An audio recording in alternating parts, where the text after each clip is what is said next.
قرآن مجید کی آیت شریفہ جس میں ارشاد رب العزت ہو رہا ہے کہ بے شک جن لوگوں نے اللہ کو اپنا رب کہا اور اس پر باقی رہے فلا خوف علیہم، ان کے لیے کوئی خوف نہیں ہے، ولا هم یحزنون، اور نہ ہی کسی طرح کا حزن۔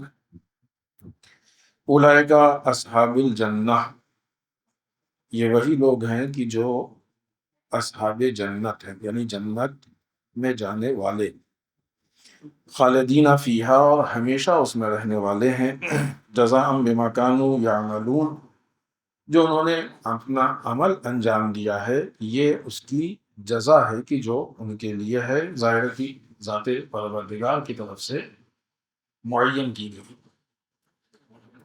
اس آیت شریفہ کے ضمن میں توحید عملی کربلا کے آئینے میں اس عنوان سے جس گفتگو کا آغاز ہوا تھا آج وہ اپنے چھٹے مرحلے میں ہے۔ ہماری گفتگو میں توحید پہ گفتگو ہوئی اور سرکار سید الشہداء کے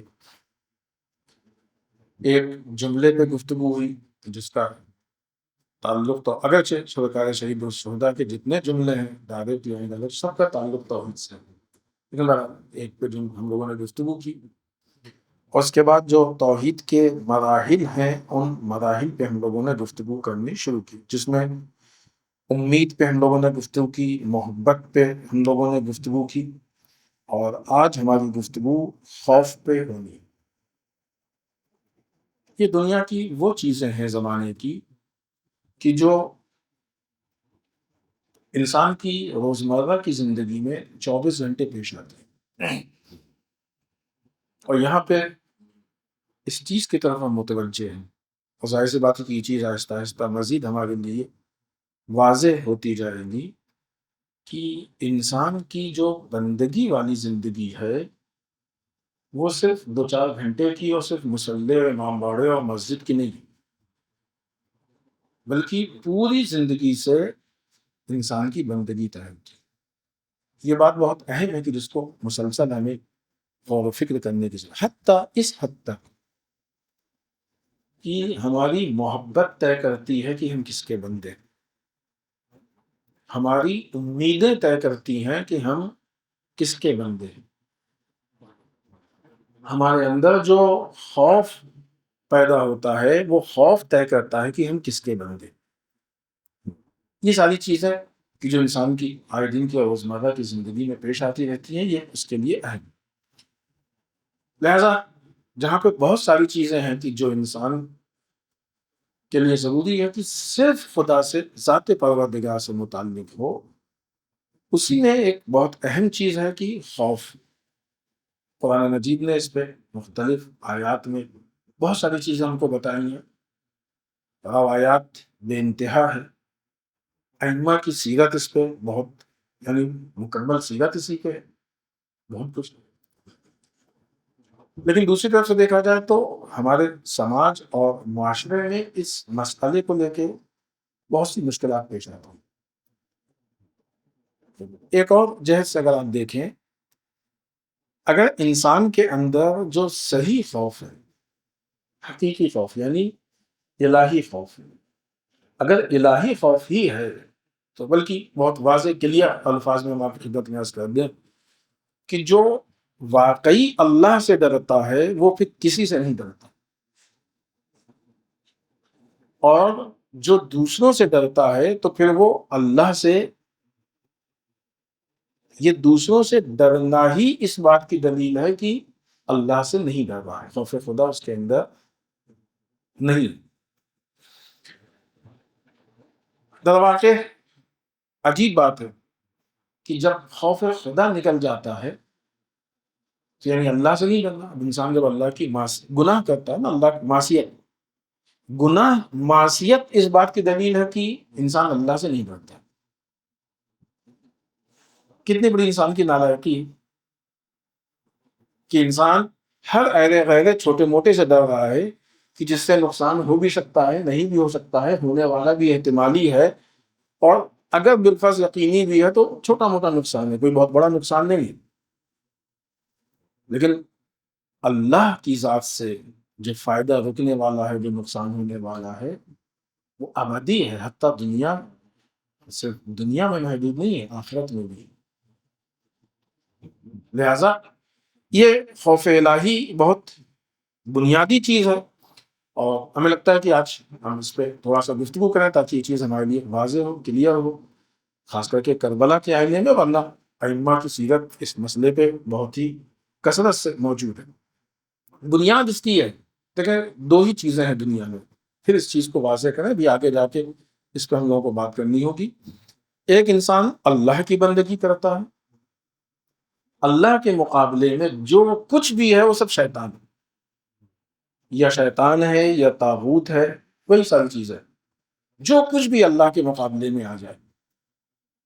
لہذا اگر انسان اپنی زندگی کے مراحل کو، ساری چیزوں کو ذات پروردگار کے مطابق طے کرتا ہے تو یہ الہی زندگی ہے، اس سے ہٹ کے طے کرتا ہے تو یہ شیطانی زندگی ہے۔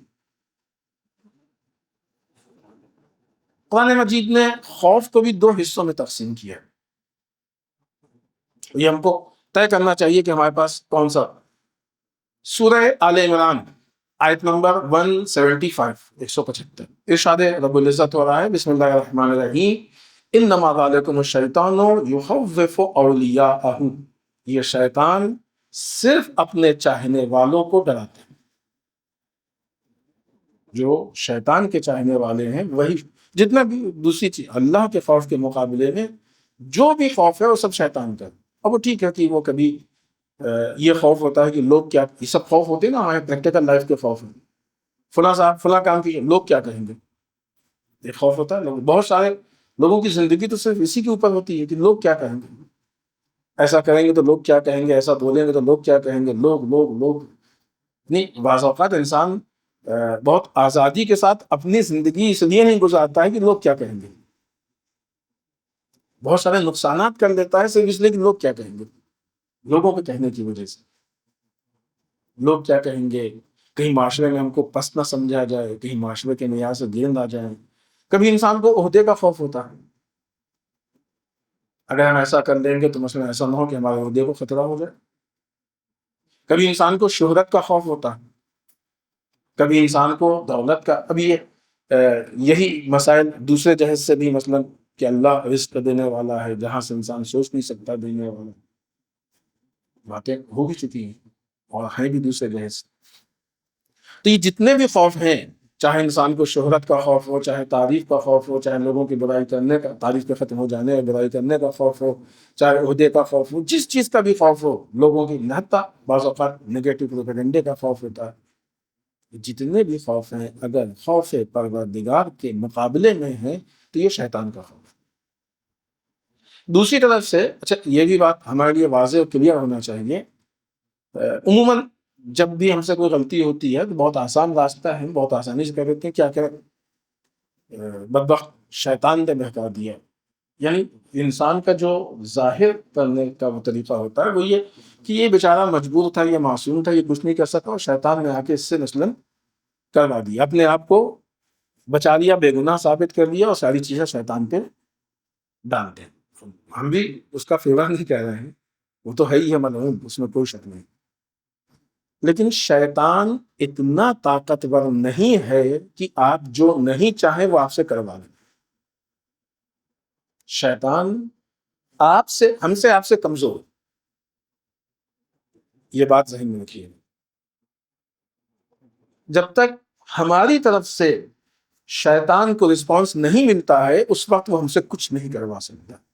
وہ ہم کو صرف رائے دے سکتا ہے، آپشن دے سکتا ہے، مشورے دے سکتا ہے، وسوسہ پیدا کر سکتا ہے، ہمیں برائی کرنے پہ مجبور نہیں کر سکتا۔ تو روز محشر بھی ایسے ہی ہوگا، جب ہم کہیں گے کہ پالنے والے کیا کہے، شیطان کہے گا ہم نے کب ان کو مجبور کیا تھا، ہم نے تو ایک بات کہی تھی، باقی ان کے پاس تو خود عقل تھی، تو خود سمجھدار ہے۔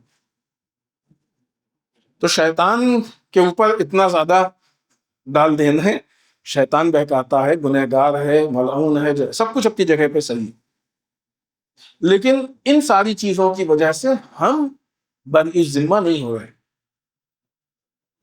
ہماری ذمہ داری کم نہیں ہو رہی. لہٰذا یہ شیطان کے حیثیت کو، اس کی اوقات کو پہچانے کہ وہ اتنا مضبوط نہیں ہے کہ زبردستی ہم سے کچھ کروا. اللہ نے ہم کو اختیار دے کے بھیجا. بسم اللہ الرحمن الرحیم، انا ہدیناہ السبیل اما شاکرا و اما کفورا. ہم نے ان کو سیدھے راستے کی ہدایت کی ہے، چاہے وہ ہمارے شکر گزار بندے بن جائیں، چاہے منکر بندے بن جائیں. تو یہ جو منکر بندے، یہ شیطان کا راستہ ہے. یہ ہمارے اپنے اختیار سے ہے، ہم نے اس کو پسند کیا ہے، ہم نے اس کو انتخاب کیا ہے، ہم نے اس کو اپنایا ہے. شیطان نے صرف آ کے آفر کیا تھا ہم سے بس. لہذا شیطان کو ہر چیز کا پوری طریقے سے ذمہ دار بنانا، اس سے ہمارا اپنا جرم، ہماری اپنی کمی، ہمارے اپنے نقائص پہ کوئی فرق نہیں پڑتا ہے. ہم اپنے ذمہ دار. خوب یہاں پہ یا تو وہ لوگ ہیں، شیطان صرف اپنے چاہنے والوں کو ڈراتا ہے. جب ہم اپنے آپ کو شیطان کی پناہ میں لے جائیں گے، شیطان کے چاہنے والے بنیں گے، تب ڈرائے گا. جو دو خوف ہیں پہچانے، ابھی آگے انشاءاللہ اس پہ بات بڑھائیں گے اور کربلا اور ان ساری چیزوں پہ بات کریں گے. سیدھا سیدھا دو راستہ.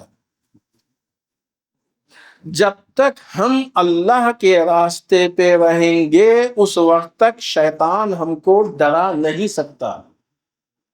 غیر الہی خوف ہمارے اندر پیدا نہیں ہو سکتا. کیوں؟ قرآن کہہ رہا ہے انما ذالکم الشیطان یخوف اولیاءہ. یہ شیطان صرف اپنے چاہنے والوں کو ڈراتا ہے. پھر آگے یہی ہے شریفہ کہہ رہی ہے فلا تخافوہم وخافون ان کنتم مؤمنین. تم اس سے مت ڈرو، اگر مومن ہو تو مجھ سے ڈرو. یہ اللہ کا حکم. شیطان کے چاہنے والے بن جائیں گے، شیطان ڈرا دے گا. اور اگر مومن ہے تو مومن ہے، شیطان کا چاہنے والا نہیں ہے، شیطان سے اپنے آپ کو آزاد کرائے ہے، تو اللہ کہتا ہے اگر مومن ہو تو صرف ہم سے ڈرو. واضح ایک دم. دو طرح کے صرف خوف ہے دنیا میں، تیسرے کسی خوف کا. جتنے بھی خوف ادھر ادھر کے ہیں وہ سب شیطان والی کیٹیگری میں آتے ہیں. اس سے بچنا یہ ہماری ذمہ داری ہے. معاشرے میں بہت ساری چیزیں خوف کی وجہ سے نہیں ہوتی، ختم ہو جاتی. اب آپ دیکھیں سرکار سید الشہداء کے زمانے کی ہم بات کریں. میں کل بھی اشارہ کیا تھا کہ رسول کے بعد حکومت کو تبدیل کرنے کی کوشش کی گئی اور مختلف زمانوں میں آہستہ آہستہ، اور اس کے بعد اس کو شفٹ کر دیا گیا بنی امیہ. بنی امیہ نے حکومت کو سنبھالا. بنی امیہ میں آپ ایک چیز کو جا کے دیکھیے، حاکم شام نے بہت سے مظالم کیے. ایک بہت مشہور خطبہ ہے خطبہ مینا. اگر پڑھا ہے تو بہت اچھی بات ہے، نہیں پڑھا ہے تو پھر حتماً پڑھیں، اور اگر پڑھا بھی ہے لیکن اس سال نہیں پڑھا ہے تب بھی پڑھیں. ایک تو خطبہ مینا ہے. دوسرے روایات میں علماء نے جو تحلیل کی ہے، اس میں خطبہ مینا کے پیچھے جو اس کے علل و اسباب بتائے ہیں وہ بہت موٹے موٹے 4 ریزن بتائے. ابھی یہاں پہ وقت نہیں ہے کہ ہم اس میں جائیں ورنہ موضوع سے نکل جائیں گے، لہٰذا ہم بیان نہیں کریں گے، لیکن یہ آپ کے ہوم ورک کے طور پہ وہ ریزن دیکھیں کہ کس بنیاد پہ یہ جو حالات اور معاملات یہاں تک پہنچے ہیں. اس کی بنیادی یہی ہے کہ لوگوں کے دلوں میں اللہ کا خوف نہیں تھا. کبھی اپنے جان کا خوف تھا، کبھی مال کا خوف تھا، کبھی ظالم حکمران کا خوف تھا، فلاں خوف تھا، فلاں خوف تھا. اسے ہم نے جناب ذوالفقارین علیہ السلام کا وہ خطبہ بیان کیا تھا، جس میں انہوں نے کہا تھا کہ یہ ابن زیاد لوگوں کے پارٹس کو کاٹ دیتا ہے اور لوگوں کو قتل کرتا. اس طریقے سے لوگوں میں خوف پھیلایا جاتا. تصور کیجیے کسی معاشرے میں لوگوں کو پکڑ کے، عام لوگوں کو، قاریان قرآن کو، مقدس لوگوں کو پکڑ کے ان کے باڈی پارٹس کو کاٹ دیا جائے، ان کو مثلاً پھانسی پر. تو بہرحال ایک عام آدمی کے دل میں تو خوف پیدا ہوتا ہے. ہر ایک اولیاء الہی کے دل میں نہیں ہوتا ہے خوف پیدا. اللہ کے چاہنے والے نہیں ڈرتے، لیکن وہ لوگ کہ جو اللہ کی پناہ میں نہیں ہیں اور تھوڑا بہت کمزور ہے، شاید ڈر پیدا ہوتے ہیں. یہ جو حالات پیدا ہوئے یہاں تک پہنچے کہ سرکار سید الشہداء کو تقریباً 1000 لوگوں کو جمع کیا تھا خطبہ مینا کے لیے سرکار سید الشہداء نے. 1000 لوگ کون تھے؟ یہ عام پبلک نہیں تھی، علماء تھے. اور قوم میں ایک طبقہ ہوتا ہے کہ جو شرفا کہا جاتا ہے، جس کی قوم میں ایک ویلو ہوتی ہے، لوگ اس کی بات کو مانتے ہیں. اس کیٹیگری کے لوگ تھے. ان لوگوں کو جمع کر کے سرکار سید الشہداء نے خطبہ مینا ارشاد فرمایا. خطبہ مینا میں بعض ایسی جگہ ہیں کہ جہاں پہ انہوں نے تقریباً، جسے آپ واقعی کہہ سکتے ہیں، ڈاٹا. تم یہ نہیں کر رہے ہو، تم ایسا نہیں کر رہے ہو، تم ویسا نہیں کر رہے ہو، ویسا نہیں کر رہے ہو. جو پورا اس محور پہ ہے کہ درواقع تم امر بالمعروف اور نہی عن المنکر نہیں کر رہے. اور اس مقام تک سرکار سید الشہداء نے کہا کہ جب تمہارے باپ دادا کے، اور یہ ہم سب کے لیے ہے، ایسا نہیں ہے کہ امام کا وہ خطبہ نعوذ باللہ ایکسپائر ہو گیا، آج بھی حالات پہ منطبق ہو رہا ہے. یہ ہوتا ہے ہمارے بیچ میں. جب تمہارے باپ دادا کے رسومات پہ حرف آتا ہے تو تم پریشان ہو جاتے ہیں، لیکن دین خدا برباد ہوتا رہتا ہے، تم خاموش رہتے رہتے. یہ صرف اس طرف دعوت تھی کہ تم کس سے ڈر رہے ہو کہ امر بالمعروف اور نہی عن المنکر نہیں کر رہے ہو. تم جب خوف کی حالت پیدا ہوتی ہے تو لوگ حق کو حق نہیں کہتے ہیں، سچ کو سچ نہیں کہتے ہیں، غلط کو غلط نہیں کہتے ہیں. درواقع مر گئے ہیں یہ لوگ، مر جاتا ہے یہ معاشرہ جس معاشرے میں یہ نہ ہو. آپ دیکھیں خود سرکار سید الشہداء کا جملہ آپ ارشاد فرماتے ہیں، اللہ تعالیٰ علی الحق لا یعمل به وعلی الباطل لا یتناہی عنہ لیرغب المؤمن فی لقاء اللہ. کیا نہیں دیکھتے ہو کہ حق پہ عمل نہیں ہو رہا ہے، باطل سے نہیں روکا جا رہا ہے؟ یہ چیز مومن کو اللہ سے ملاقات یعنی موت کی رغبت دلاتی. انی یہ اس قیمت پہ لوگوں کو حق کی طرف دعوت دینا چاہیے اور برائی سے روکنا چاہیے. موت کی قیمت پہ یہ اہمیت ہے. کس سے ڈرتے ہیں؟ کس چیز کے کھو جانے؟ جب انسان ہی مر گیا اور اپنی زندگی کو بچا کیا اس کے لیے؟ اور پھر آگے آپ فرماتے ہیں انی لا اری الموت الا سعادہ، میں حسین ابن علی ان حالات میں موت کو سعادت سمجھتا ہوں. والحیات مع الظالمین الا برما، اور ظالمین کے ساتھ زندہ رہ جانے کو ذلت کی زندگی سمجھتا ہوں. سرکار سید الشہداء کا خطبہ ہے، جملہ ہے، آپ کے قول ہے. آپ دیکھیں کتنی جگہوں پہ امام نے امر بالمعروف و نہی عن المنکر. اس وقت جب امام نے قیام کیا تھا تو حالات یہ تھے کہ باطل بظاہر، اچھا باطل ہوتا نہیں ہے مضبوط، باطل خود باطل بے نفس ہی مضبوط نہیں ہے بذات ہی. یہ ڈرپوک لوگ چپ رہ کے اس کو مضبوط بناتے ہیں. اگر یہ ڈرپوک لوگ چپ نہ، روز اول اگر سب بول دیں تو باطل کی حیثیت ہی نہیں ہے، کوئی اوقات ہی نہیں ہے. باطل اس مقام پہ پہنچتے ہی اسی لیے ہے کہ ڈرپوک لوگ چپ رہتے ہیں. اور کربلا والوں نے وہ نمونہ دکھایا کہ دیکھو ہم آخری وقت تک خاموش نہیں رہیں گے، کسی بھی مسئلے پہ ہم خاموش نہیں رہیں گے. سب کچھ قربان کر دیا لیکن چپ نہیں رہے. وہ حالات ہوتے ہیں کہ جب سرکار سید الشہداء نے قیام کیا. بلکہ ایک اور چھوٹی سی روایت ہم آپ کی خدمت میں پیش کرتے چلیں. حاکم شام نے اپنی زندگی کے آخری ایام میں یزید کی حکومت کے لیے اہتمام کیا تھا. اچھے خاصے لوگوں سے بیعت لے لی تھی. مدینے آیا تھا، لوگوں سے بیعت لے رہا تھا. جہاں پہ بہت سارے لوگ بیعت کر رہے تھے وہاں حسین ابن علی نے ڈانٹا تھا، مخالفت کی تھی، اور نہیں کی مخالفت کی تھی. اس کے حقائق کو لوگوں کے سامنے بیان کر کے اس کی توہین کی تھی. اور یہ ایک الگ ٹاپک ہے، یہ الگ وہ ہے. بعض اوقات جہاں پہ دین کا نقصان ہوتا ہے وہاں پہ ایسے افراد کی توہین ضروری ہوتی ہے. اس کے لیے قرآنی استدلال بھی موجود ہے، اس کے لیے روایات بھی موجود ہے، سب کچھ ہے. لیکن یہ ایک الگ ٹاپک ہے. اگر اس لیے ہم بتا رہے ہیں کہ اگر جوانوں کو اس پہ بات کرنی ہے تو بالکل مجلس کے بعد یا کل جب بھی موقع ہو ہم ان کو اس چیز کو بتا سکتے ہیں، سمجھا سکتے ہیں. بعض جگہوں پہ ضروری ہوتا ہے. لہٰذا قرآن نے بھی بعض جگہوں پہ کبھی مثلا گدھا کہا ہے، کبھی کتا کہا ہے، اس طرح کے الفاظ استعمال کیے. یہ چیز حقیقت ہے. لہٰذا امام نے ضروری سمجھا اس کی توہین کی لوگوں کے سامنے، تاکہ لوگوں کے سامنے اجاگر ہو کہ جس کو خلافت کا منصب دیا جا رہا ہے اس کی حیثیت کیا ہے. یہ امام کی سیرت تھی. عام پبلک کی سیرت کیا تھی؟ عام پبلک کا کردار، عام پبلک خاموش تھی. یا تو بہت سے لوگوں کو حقیقت نہیں معلوم تھی، اگرچہ بہت زیادہ یہ توجیہ نہیں ہو سکتی ہے، لیکن بہرحال حقیقت یزید کے بارے میں نہیں معلوم تھی، یہ بات روایات سے ثابت ہے، لیکن یا تو پھر یہ کہ معلوم تھی اور ہمت نہیں تھی بولنے کی، خاموش رہتے تھے۔ نتیجہ یہ ہے کہ روز بروز باطل سنگ دلی کے ساتھ مضبوط ہوتا جا رہا تھا، اور اس خوف کا اثر امر بالمعروف نہی عن المنکر پہ پڑ رہا تھا، معاشرے پہ پڑ رہا تھا، دین پہ پڑ رہا تھا۔ سرکار سید الشہداء اور کربلا والوں کا کمال یہ ہے کہ انہوں نے ان ساری طاقتوں کو دیکھتے ہوئے بھی یزید کے آگے سر نہیں جھکایا۔ یہ کربلا کے درس میں سے اہم درس ہے، اس میں کوئی شک نہیں کہ گریہ اور زاری کے اپنے اثرات ہیں، اس میں کوئی شک نہیں کہ ہمیں گریہ کرنا چاہیے، اس میں کوئی شک نہیں کہ جب بھی کربلا کا ذکر ہوتا ہے رونا آتا ہے، آنا بھی چاہیے،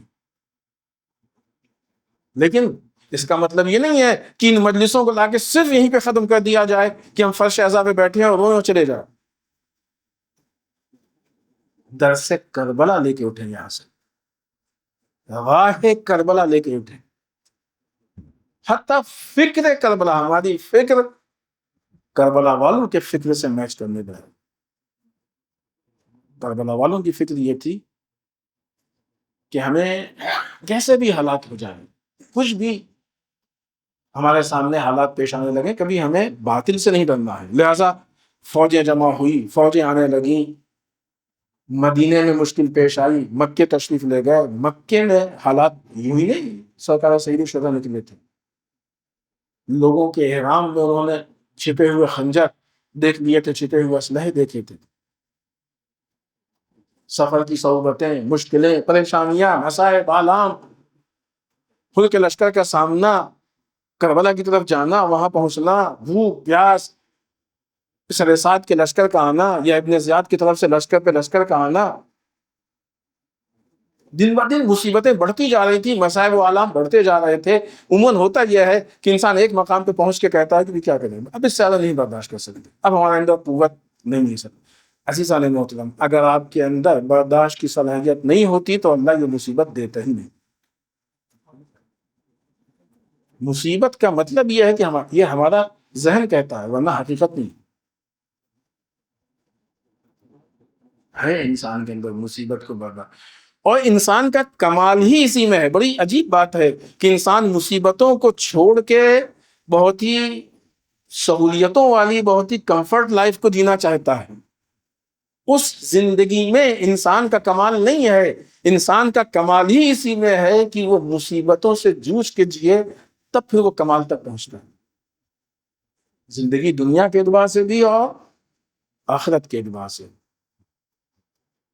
لہذا مصیبتیں بڑھتی گئی، بڑھتی گئی، اچھا ہر سن و سال کے لوگ تھے، ہر عمر کے لوگ تھے، ہر اعتبار سے تھے،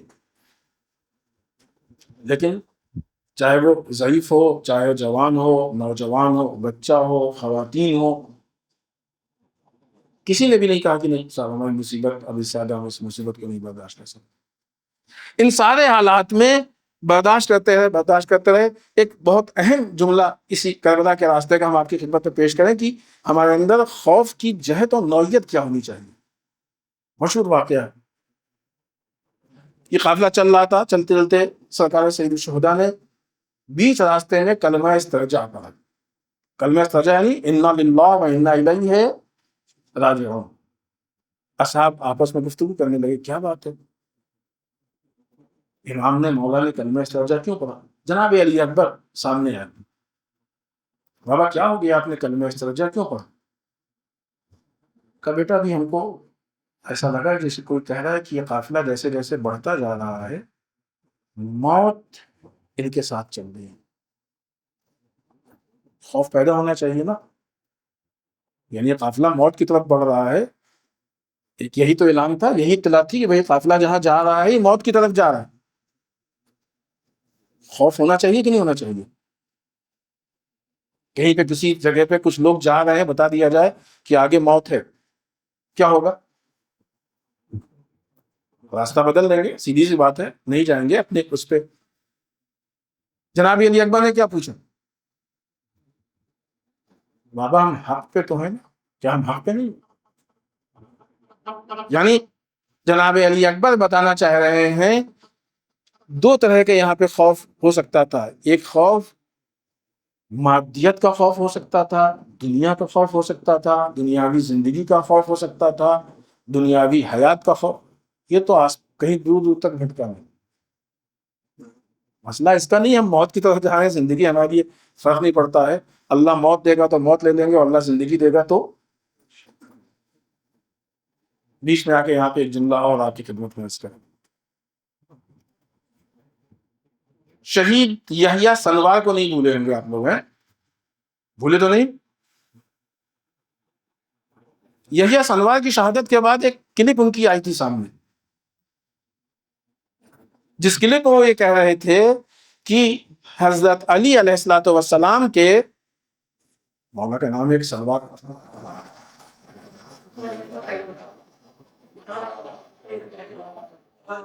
ایک جملے نے ہم کو ہمت دی ہے کہ موت کے لیے دن و وقت اور ساری چیزیں معین ہوتی ہیں. مولا کا جملہ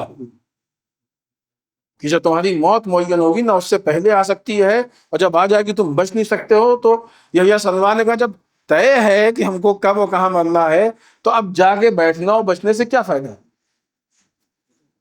مفہوم ہم آپ کی خدمت میں پیش کر رہے ہیں تاکہ اس بات کو ہر ایک کو ہم بتا سکیں، سمجھا سکیں. یحییٰ سنوار سب کو معلوم ہے کہ مسلک کے اعتبار سے اہل سنت تھے، لیکن کتنا عظیم ایمان تھا ان کا مولا کائنات کو. ہم یہ جو فرنٹ پہ جا کے لڑ رہے ہیں اس کی وجہ علی بن ابی طالب کا یہ جملہ ہے کہ موت جب آنی ہوگی تو وہ ٹلے گی نہیں، اور جس دن ہماری حیات ہوگی موت آ نہیں سکتی. وہ لوگ ہیں کہ جو کربلا کے راستے پہ چلنے والے. آئیے اب جس روایت کو ہم آپ کی خدمت میں پیش کرتے ہیں، جناب علی اکبر کو اس بات کا ذرا بھی اس کی فکر نہیں تھی. خوف تو شاید لفظ بھی اتنا مناسب نہ، ہم مریں گے زندہ رہ جائیں گے، کچھ نہیں. اس بات کا عزیزان محترم یہ کربلا کا درس ہے. جوانوں جناب علی اکبر سے درس لو. دنیاوی فائدے و نقصان کے لیے ڈرنا چھوڑ دو، ڈرو اس چیز پہ کہ ہم کہیں باطل پر نہیں چلے جائیں گے. خوف حق و باطل کے بیچ میں ہونا چاہیے، موت و حیات کے بیچ میں نہیں ہونا چاہیے. اس لیے کہ نہ تم حیات کو بڑھا سکتے ہو نہ موت کو ٹال سکتے ہو. اس چیز سے ڈرنے سے کیا فائدہ کہ جو ہمارے اختیار میں ہمارے امکان میں ہے ہی نہیں. اس چیز پہ ڈرو کہ جو ہمارے اختیار میں، جو ہمارے امکان میں. یہ موت و حیات کا ایک طرف سے خوف یہ کربلا نے ہم کو پیش کیا. کربلا والوں کے اندر ذرا بھی اس بات کا خوف نہیں تھا، مریں گے نہیں. یہ جملہ اتنا قیمتی جملہ ہے کہ وقت کے امام سرکار سید الشہداء نے اس جملے کی تعریف کی ہے. ہم لوگ تو بہت آسانی سے مسائل میں سن لیتے ہیں اور سن کے گریا کرتے، لیکن یہ زندگی گزارنے کے لیے بہترین سسٹم. امام نے اس جملے کی تعریف کی. کتنی بڑی بات ہے کہ جو فرمایا. آئیے وقت بڑھ رہا ہے، ہم اگلی اس کی خوف کے دوسری بات چیزیں پیش کریں. 3 طرح کے لوگوں کے خوف کو قرآن نے بیان کیا. جلدی جلدی بغیر کسی اس کے پیش کر کے اور پھر اس کے بعد اس مسئلے کو آپ کے سامنے ختم کریں. ایک وہ خوف کی جس کا تعلق مومنین سے ہے، اور ایک وہ خوف جس کا تعلق علماء سے ہے، اور ایک وہ خوف جس کا تعلق مبلغین سے ہے.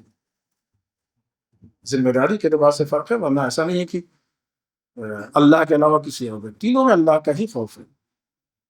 لیکن یہ 3 طبقے کے لیے قرآن مجید نے خوف کو بیان کیا. جلدی سے سب سے پہلے یہ مومنین والا، مومنین سورہ انفال آیت نمبر 2. بسم اللہ الرحمن الرحیم. انما المؤمنون الذین اذا ذکر اللہ وجلت قلوبہم. یہاں پہ مومنین کے صفات بیان ہو رہے ہیں، اور جب شروع ہوئے ہیں تو شروعاتی یہیں سے ہوئی. انما المؤمنون الذین، صاحبان ایمان وہ لوگ ہیں، اذا ذکر اللہ، جب ان کے سامنے اللہ کا ذکر کیا جائے وجلت قلوبہم، تو ان کے دلوں میں اللہ کا خوف پیدا ہوتا ہے۔ یہ مومن کی صفات و نشانی ہے جو قرآن بیان کرتا ہے، ہماری آپ کی بات نہیں ہے۔ قرآن بیان کر رہا ہے کہ یہ مومن کی۔ اب ہم اس معیار پہ اپنے ایمان کو پرکھیں۔ جب اللہ کا ذکر ہوتا ہے تو ان کے دلوں میں اللہ کا خوف پیدا ہوتا ہے۔ آگے آیت شریفہ ہے کہ جب آیات کی تلاوت ہوتی ہے تو ان کے ایمان میں اضافہ ہوتا ہے، اور اپنے رب پہ علی ربہم یتوکلون، اور اپنے رب پہ توکل کرتے ہیں۔ یہ سورہ انفال کی آیت نمبر 2، یہ ہو گیا مومنین سے متعلق خوف۔ دوسرا خوف علماء سے مراد یہاں پہ ایسا نہیں ہے کہ امامہ و قبا ہمارے جیسے لوگ ہیں، یہ قرآن کی اصطلاح کا مقصد نہیں۔ علماء یعنی وہ لوگ کی جو اللہ کی معرفت رکھتے ہیں، اصل علم اللہ کی معرفت ہے، جن کے پاس اللہ کی معرفت ہے۔ ہر آدمی عالم ہے، کوئی جاہل نہیں ہے، اور ہر آدمی جاہل ہے، کوئی ایسا نہیں ہے جو بالکل جاہل نہ ہو۔ ہمیں جو بھی علم ہے اس میں سے ایک بہت بڑی مقدار ہے جو نہیں آتی، اور جو چیز تھوڑی بہت ہے بعنوان طالب علم، وہ اتنی نہیں ہے کہ لائق ذکر، بہت مختصر لائق ذکر بھی ہے۔ آپ عالم و فلاں فلاں سب کہتے ہیں، لیکن ایسا نہیں کہ بہت زیادہ کوئی علم کا انباء اور ایسا، بہت مختصر سے۔ آپ بھی بہت کچھ جانتے ہیں، ایسا تو نہیں کہ کچھ نہیں جانتے ہیں، جاہل ہیں ایک دم، جتنا جانتے ہیں اتنے کے عالم ہیں۔ ہاں، بس علم کا اصل مصرف یہ ہے کہ انسان کے پاس جتنا علم آتا جائے اس پہ عمل کرتا جائے، یہ ایک بنیادی چیز ہے۔ تو جو جتنا جانتا ہے اتنے کا عالم ہے۔ ہم سب عالم ہیں اور ہم سب جاہل ہیں، تھوڑا 19-20 فرق ہے، کوئی تھوڑا زیادہ ہے، کوئی تھوڑا کم، اشارہ کوئی بہت زیادہ فرق نہیں۔ لیکن یہ جو علم ہمارے اندر ہوتا ہے، اس علم کی پہچان کیا ہے؟ قرآن کہتا ہے سورہ فاتر آیت نمبر 28، بسم اللہ الرحمن الرحیم، انما یخشی اللہ من عبادہ العلماء، اللہ سے ڈرنے والے اس کے بندوں میں اہل علم ہے۔ پھر اس کو مفسرین نے کہا ہے یعنی اہل معرفت ہے۔ جتنا علم بڑھتا جائے گا، اللہ کی معرفت بڑھتی جائے گی، اتنا ان کے دلوں میں اللہ کا خوف بڑھتا جائے گا۔ اللہ کا خوف بڑھنے کا مطلب یہ کہ اگر اللہ کا خوف ہے تو دنیا کا خوف نہیں ہے۔ پھر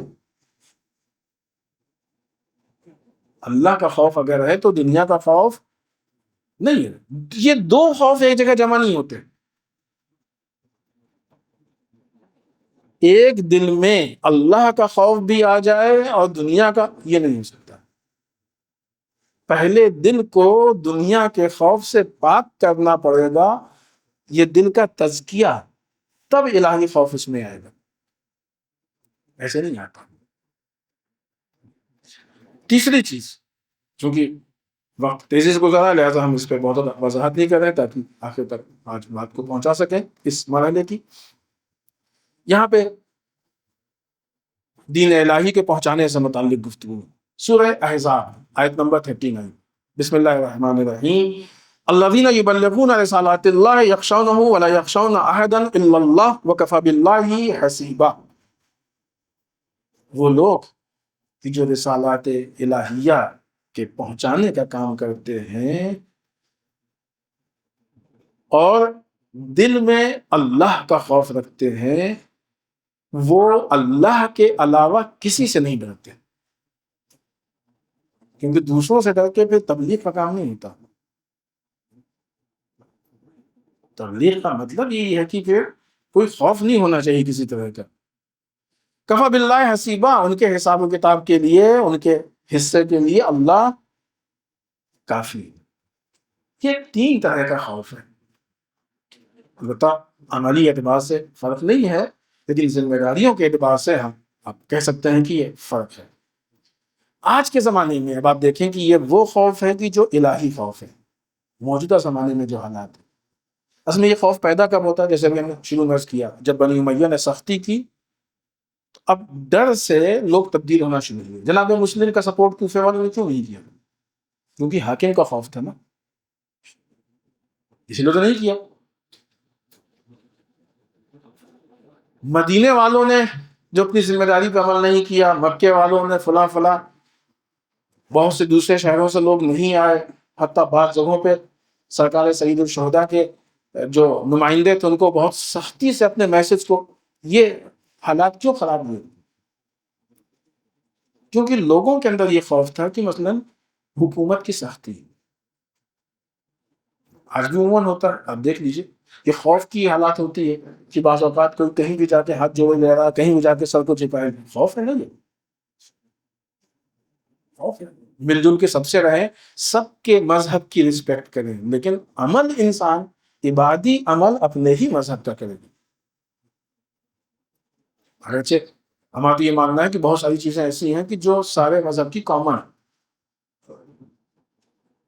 جو ہم عبادی اعتبار سے آتے ہیں، نماز پڑھنا فلاں فلاں فلاں، تو ٹھیک ہے اس میں فرق ہے، لیکن مثلا جھوٹ بولنا غلط ہے، دھوکہ دینا غلط ہے، اس طرح کی جو سوشل چیزیں ہیں وہ سب کی کامن ہے تقریباً۔ ظلم نہیں کرنا چاہیے، غریبوں کی ہیلپ کرنا چاہیے، بھوکوں کو کھانا کھلانا چاہیے، تو سب کامن ہے نا، الگ نہیں ہے۔ تو بہت سی کامن چیزیں ہیں، ان کو کر سکتے ہیں، آپ اس میں کیوں جاتے ہیں جو توحید کے خلاف ہے؟ اور پھر یہ جب چیز معاشرے میں رائج ہوتی ہے، جگہ لیتی ہے، تو آہستہ آہستہ بڑھتے بڑھتے بڑھتے اتنا بڑھتی ہے کہ پھر اس کی ویلیو نہیں رہ جاتی۔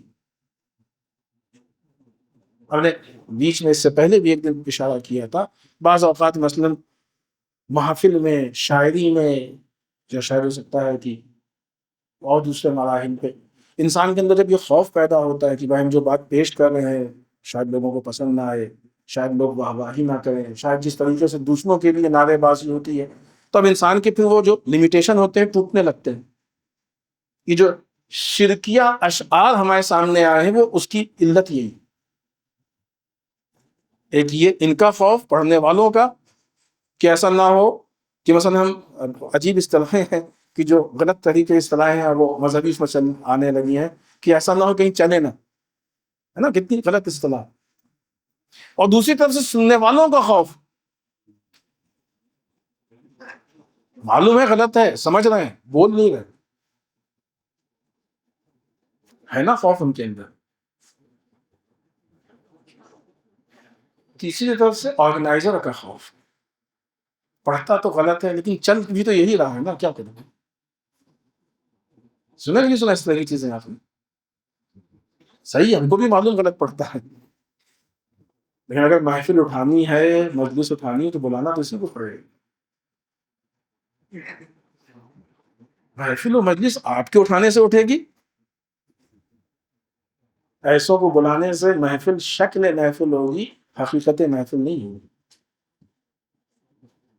بارہ آپ نے سنا ہوگا، ہم سے اشارہ کر کے آگے بڑھتے ہیں، معیار کو امام علی ابن الحسین زین العابدین علیہ السلام نے واضح کر دیا۔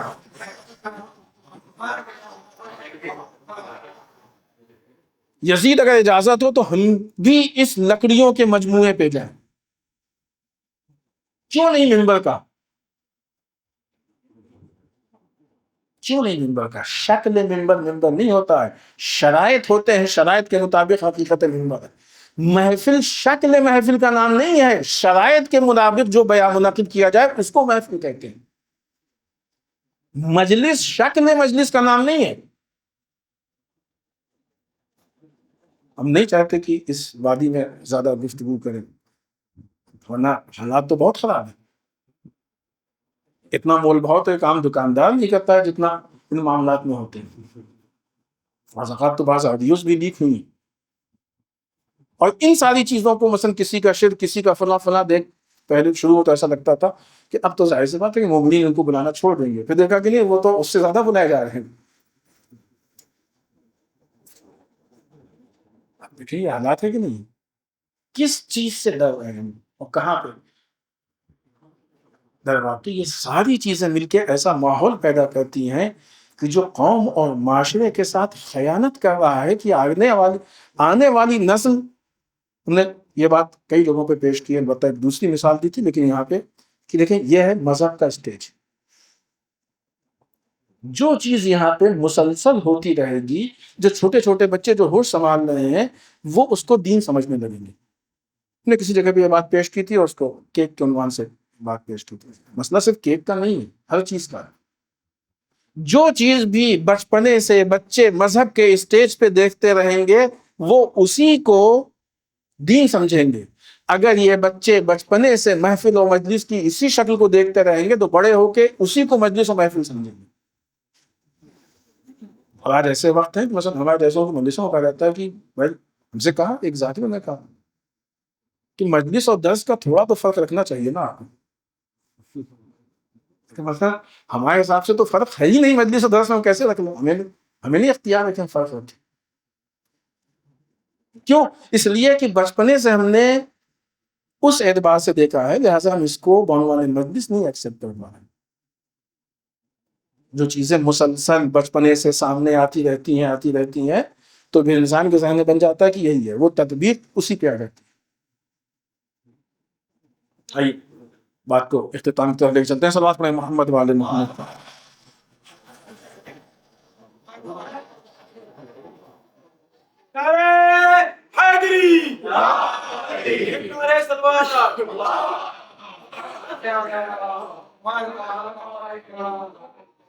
تو یہ خوف صرف جہاں پہ ایک طرف خوف اسلحوں کا ہے، خوف جان کا ہے، خوف زخموں کا ہے، خوف صرف اس کا نہیں ہوتا،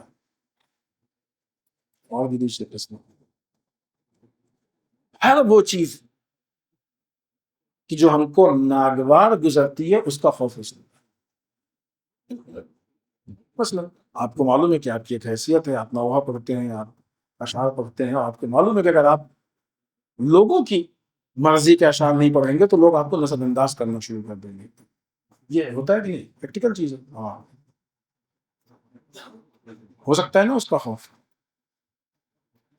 لوگوں کے نظر انداز کرنے کا خوف، لوگوں کے آپ کو چھوٹا بنا کے پیش کرنے کا خوف، آپ کے خلاف نیگیٹو پروپیگنڈے کا خوف، ان کے ملاقات کے انداز کا خوف. بہت ساری چیزیں ہوتی ہیں، آدمی کو یہ فرق محسوس ہوتا ہے، ان ساری چیزوں کا خوف ہوتا ہے. لیکن وہ لوگ کی جو اللہ والے ہوتے ہیں وہ ان میں سے کسی چیز سے نہیں ڈرتے. کیوں؟ اس لیے کہ ان میں سے کسی چیز کی ان کی نگاہ میں کوئی اہمیت ہی نہیں ہے. ان کی نگاہ میں صرف اس بات کی اہمیت ہے کہ ہمارا رب ہم سے راضی ہو جائے. ان حالات میں نہیں ڈرتے. قرآن نے کہا ہے، سرکار سید الشہداء کربلا ہمارے زمانے میں آج ایران کو ماننے والے اتنے بڑے پیمانے پہ، بڑے کیا مطلب پوری دنیا ہی مان رہے ہیں. کچھ ممالک مان رہے ہیں ورنہ اکثر ممالک کے حکمران جو ایکسٹین فائل کی بنیاد پہ غلام ہیں وہ نہیں مان رہے ہیں، لیکن عوام ان کی بھی مان نہیں، کیونکہ عوام غلام نہیں. ایک وقت وہ تھا کہ جب ایران ایک دم الگ تھلگ تھا، اکیلا تھا، نیگیٹو پروپیگنڈا کیا گیا تھا. اس بیس پہ اسلاموفوبیا آئی سامنے. یہ ساری چیزیں ہیں کہ نہیں سامنے؟ اسلام کو بدنام کیا گیا، اسلام اور آتنکواد کے نام کو جوڑا گیا، نہ جانے کتنی اس پہ فلمیں بنی، سیریل بنی، کتنے کلپس، نہ کیا کیا ہوا. کتنے بڑے پیمانے پہ دنیا نے اچھا خاصا اپنا پیسہ مخصوص کر دیا تاکہ ان چیزوں کو لوگوں کے سامنے پیش کر سکے. ہوا بھی نہیں ایسا؟ یہ بھی تو خوف ہوتا ہے نا، یہ بھی تو خوف ہوتا ہے. ہر طرح سے ایک حکومت چلانی ہے. یہاں پہ تو لوگ ایک گھر کو چلانے کے لیے ڈر جاتے ہیں اور نہ جانے کس کے سامنے سر کو جھکا دیتے ہیں. حکومت چلانی تھی.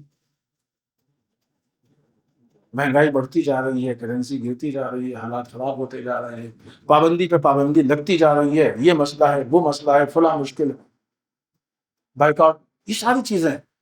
خوف پیدا ہونا چاہیے کہ نہیں ہونا چاہیے؟ یہ عملی چیز دکھا رہے ہیں ہم آپ کو، پریکٹیکلی چیز دکھا رہے ہیں. کس طرح کا خوف؟ یعنی حملات تھے جو نہیں تھے، پوری کی پوری پارلیمنٹ اڑا دی گئی. یہ پریکٹیکل لائف ہے ہماری. ہم اس لیے مثال دے رہے ہیں تاکہ معلوم ہو کہ آج کے زمانے میں اتنے بڑے پیمانے پہ بھی ممکن ہے کہ انسان اللہ کے خوف کے ساتھ دنیا سے بغیر ڈرے ہوئے رہ سکتا ہے.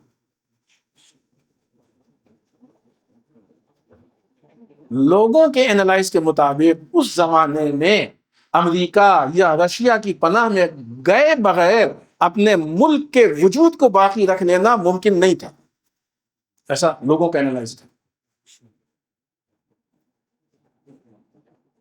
لیکن مسئلہ باقی رکھنے کا نہیں ہے، مسئلہ یہ ہے کہ آج وہ وجود ہے جو سب سے نمایاں۔ لوگوں کے اینالائز مادی ذرائع کی بنیاد پہ ہوتے ہیں، لیکن جب انسان کو اللہ پہ بھروسہ ہوتا ہے تو پھر الہی مدد ہوتی ہے۔ یہ مادی ذرائع پہ اینالائز کرنے والے الہی مدد کا حساب و کتاب نہیں کر سکتے۔ یہ حقیقت ہے کہ نہیں ہماری نگاہوں کے سامنے، یہ کوئی بہت پرانی تاریخ نہیں ہے۔ اکثریت نے اپنے آنکھوں سے بدلتے ہوئے حالات دیکھے۔ سارے ملک جمع ہونے لگے، آپس میں ایگریمنٹ ہونے لگے، فوجیں اکٹھا ہونے لگیں، اسلحے بکنے لگے اطراف میں۔ یہ پوری ایک تفصیلی گفتگو ہے، ہم صرف جو ایک ایک جملے میں اشارہ کرتے ہوئے جا رہے ہیں۔ اطراف کے ممالک میں جو امریکہ کی چھاونیاں بنی، آ کے بہت سی جگہوں پہ جنگ کے حالات پیدا ہوئے، یہ ساری چیزیں سب کو معلوم تھا کہ کس کی طرف اشارہ ہے۔ لیکن ان حالات میں خوف الہی کا باقی رکھنا یہی در واقع ایمان۔ ابھی بہت پرانی بات نہیں ہے، آپ سب جانتے ہوں گے، جس وقت سید مقاومت شہید سید حسن نصر اللہ کو شہید کیا گیا، ایک اچھے خاصے لوگوں کے اندر عجیب سی کیفیت پیدا ہو گئی تھی، خوف کا ماحول، مایوسی کا ماحول۔ ہر آن ڈر تھا کہ کبھی بھی کسی بھی طرح کا حملہ ہو سکتا ہے، دشمن کے جذبات بہت بلند ہو رہے تھے۔ یہ حالات تھے سامنے کہ نہیں؟ ایسے حالات میں آدمی کو کیا کرنا چاہیے؟ احتیاط بڑھانی چاہیے، سیکورٹی بڑھانی چاہیے۔ ہمارا لاکھوں سلام ہو اس رہبر پہ کہ وہاں پہ اس نے خوف خدا کو نمایاں کر کے بتایا کہ ہم تم سے نہیں کرتے، جس کی نمایاں مثال جمعہ نصر۔ یاد ہے جمعہ نصر؟ جن حالات میں لوگ جا کے بنکروں میں چھپا کرتے ہیں، وہاں پہ یہ رہبر، یہ لیڈر اپنی عوام کو لے کے میدان میں آ گئے۔ جمعہ نصر وہ اٹیک تھا کہ جس کی بنیاد پہ مومنین کے حوصلے بلند ہو گئے اور دشمنوں کے حوصلے پست ہو گئے۔ یاد ہے کہ نہیں یاد؟ اب یہاں پہ آپ تصور کیجئے، صرف مسئلہ نہیں ہے کہ ایک جملہ ایک واقعہ ہو گیا، آپ اس کو تحلیل کیجئے، اینالائز کیجئے آپ کہ اگر وہاں پہ خوف خدا نہیں ہوتا، دنیا کا خوف ہوتا، تو ایسے حالات میں کوئی ہمت کرتا کہ لے کے اس کو آئے میدان میں، عوام کو لے کے آئے۔ ایک بم گر جائے گا، ایک میزائل گر جائے گا، کتنا بڑا نقصان ہوگا، خود رہبر معظم جن کی جان کو کتنا خطرہ تھا۔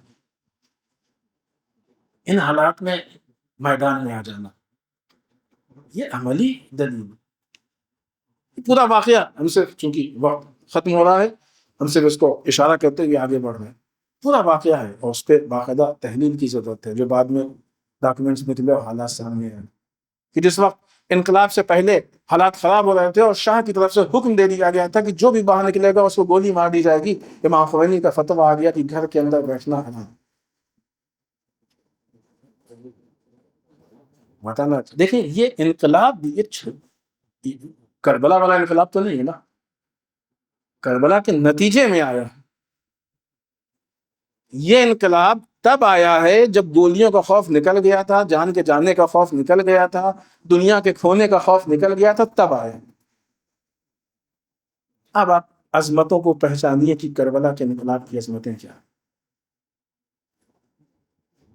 جس فرش ایسا پہ بیٹھے ہیں، یہ چھوٹا موٹا فرش ایسا نہیں ہے، یہ سستا فرش ایسا نہیں ہے، یہ آسان فرش ایسا نہیں ہے، اور اسی لیے کہتے ہیں کہ یہ فرش اعزا ایک امانت ہے۔ فرش اعزا صرف فرش کا نام نہیں ہے، فرش اعزا پورے کربلا کی امانت داری کا نام ہے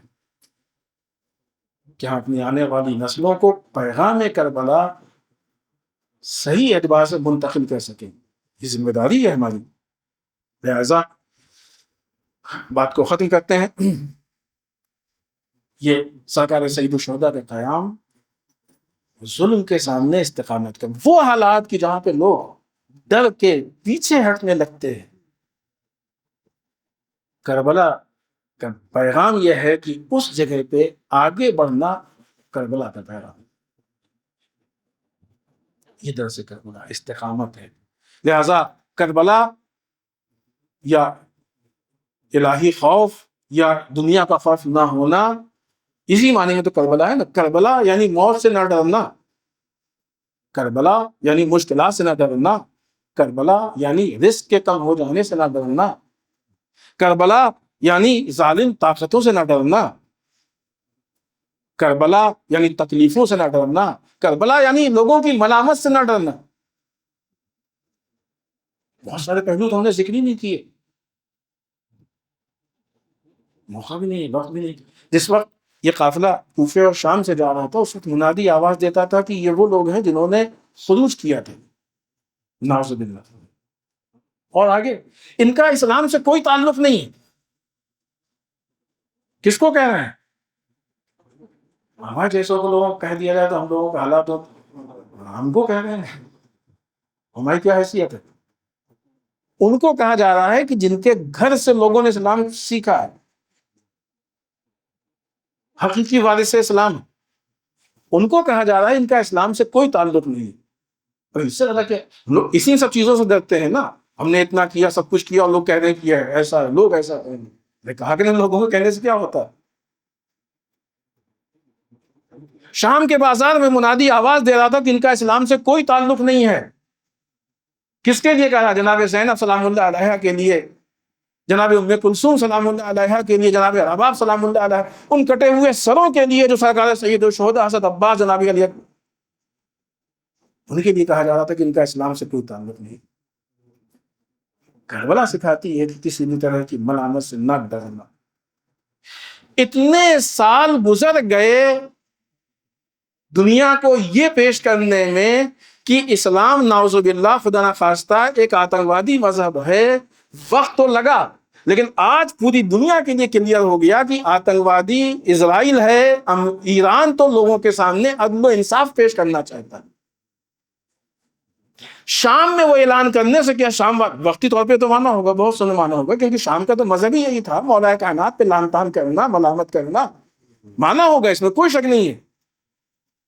لیکن جناب زینب سلام اللہ علیہ کا خطبہ، امام سجاد علیہ السلام کا خطبہ، پھر آزادی کے بعد کی مجلس اور حالات گزرنے کے بعد سب جانتے تھے کہ یزید بے دین ہے. یہ وہ لوگ جن کو کہا گیا ہے اسلام سے کوئی تعلق نہیں، یہی اصل اسلام کے وارث. یہ کربلا کا پیغام ہے کہ وقتی طور پہ اگر ملامت ہوتی ہو تو برداشت کر لو، نتیجہ دینے والا تو اللہ ہے. نتیجے تو اللہ کے ہاتھ میں ہوا کرتے ہیں. بس مسئلہ یہی ہے کہ اگر اس موقع پہ انسان اللہ کو یاد رکھے تو لوگوں کی ملامتوں سے نہیں ڈرتا ہے، اور اگر اللہ کو بھول جائے اور یہی سمجھے کہ ان کا کہنا ہی کارآمد ہے تو پھر انسان ڈر بھی جاتا ہے اور اپنے زندگی کے حالات کو تبدیل بھی کر لیتا ہے. یہ مفہوم ہے کربلا. مت ڈرو کسی سے. امام حسین علیہ السلام کا یہ جملہ ہے، عزت کی موت، یاد ہے نا، یہ تو سب کو بہت مشہور ہے، عزت کی موت ذلت کی زندگی سے بہتر. تو سبھی کو یاد ہے، تو مشہور ہو گئے.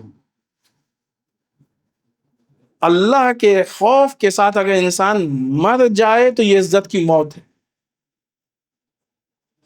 لوگوں کے ڈر سے ڈر کے اگر زندہ رہ جائے تو یہ ذلت کی زندگی ہے. یہ ہم کو انتخاب کرنا ہے کہ ہمیں کس طرف جانا. بس اس وقت ہم آپ کا وقت نہیں لیں گے، وقت زیادہ ہو گیا ہے. چند جملے مصائب کے اور آپ کی زحمت تمام. بس آج جوانان ہمارے پاس آئے اور کہنے لگے کہ آج حضرت مولانا محمد کا تابوت ہے. ظاہر بات ہے ہم تو جناب مولانا محمد کے مصائب پر پڑھ چکے ہیں، تو وہ کوئی بات نہیں. جناب علی اکبر کے مصائب پڑھنے والے ہیں، پڑھیں گے بعد میں تھوڑا سا. کل جناب علی اکبر کا تابوت ہے تو مسئلہ نہیں. چند جملے ہم مصائب کے جناب مولانا محمد کے آپ کی خدمت میں پیش کر رہے ہیں. شب یہ تابوت انشاءاللہ مرامت ہوگا اور آپ مسلمان. یہ انو محمد، کل ہم نے ماں کا پہلو بیان کیا نا، ماں کو محبت، آج بچوں کے پہلو سے دیکھیے، کیا ان بچوں کو نہیں معلوم تھا کہ کہاں جا رہے ہیں؟